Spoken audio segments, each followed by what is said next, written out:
Corporate video is one of the most hard-nosed, straightforward sort of video that you can do in the video producing business.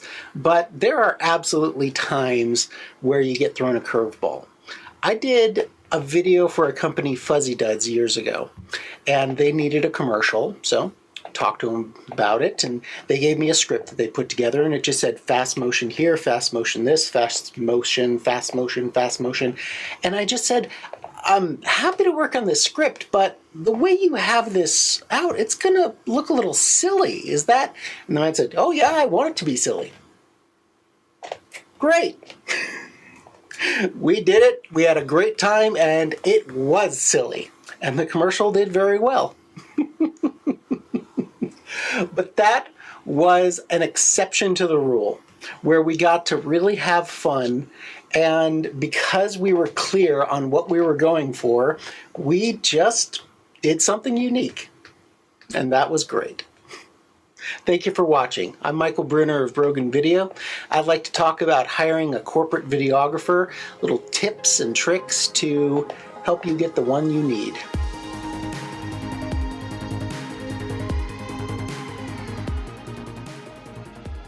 When you work with a corporate videographer for the first time, they're probably going to want to share with you samples of their work.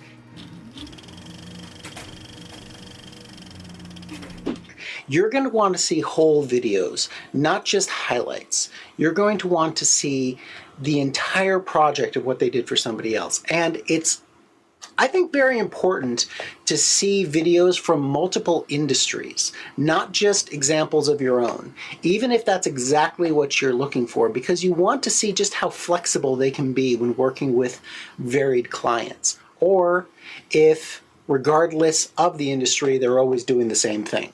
It's important to know.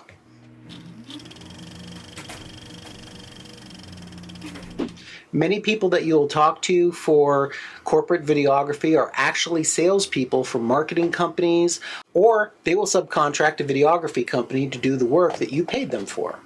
So that's not a problem as long as you know that they are communicating, forwarding all the information that you've already talked about to the people who are actually going to be on site on the day. So when they show up, they aren't asking the kind of questions of how do I get in the front door, who exactly am I going to talk to. They should already know all that.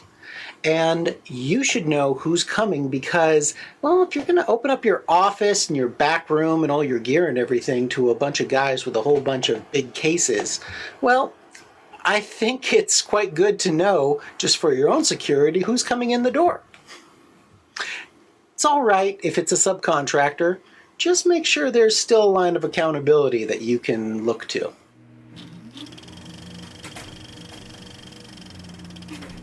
Many people have the impression that small businesses are all unique, beautiful little diamonds, and corporations are all gray and very much similar. And in my experience, that is absolutely not the truth. Every corporation, big or small, has its own culture, its own atmosphere, and of course its own drive, its own products, and its own goals. But each one has a history, and with people who get really passionate about that. That is why it is absolutely essential that you talk to your videographer, not just about, but what is important to capture as a greater theme in the whole video. Think of some of the most successful businesses in history. They don't just sell a single product, they sell a lifestyle, they sell a brand, and every individual product is part of that overall brand. So when you're talking to a videographer, make sure that they know that even if you're selling the simplest product, it's still connected to the overall environment and value that your company gives.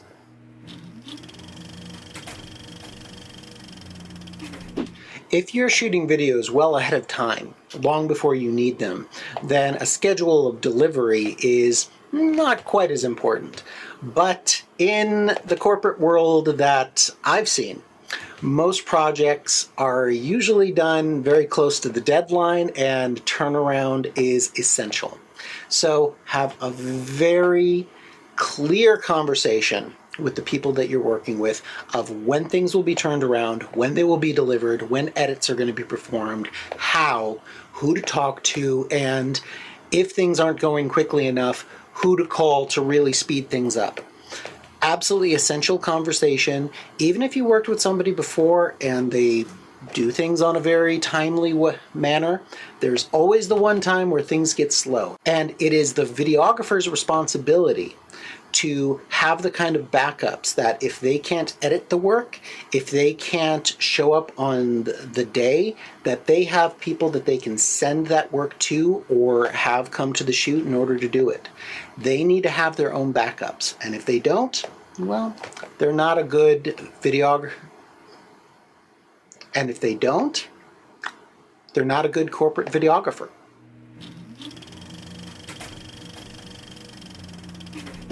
Isn't it funny that you can have a very big guy, like me, I'm a pretty big guy, who can stand in a room and people can just look past me if I'm just not trying to gain any attention. Then you can have a very small person with a very big voice seem like they're taking up the whole room. The point is, how disruptive is the videographer going to be?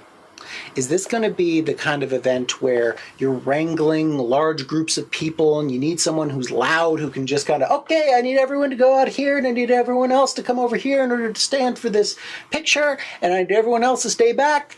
Or is it a much more quiet kind of experience? Is this something where you want someone who is absolutely ninja quiet to walk around an event space and to capture people without bothering them, without even them knowing maybe that they're getting filmed, with their permission, of course?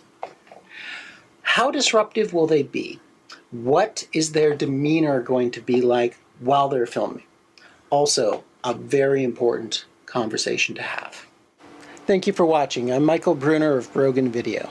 Remember, at its best, video is a tool for genuine communication between people, as it should be.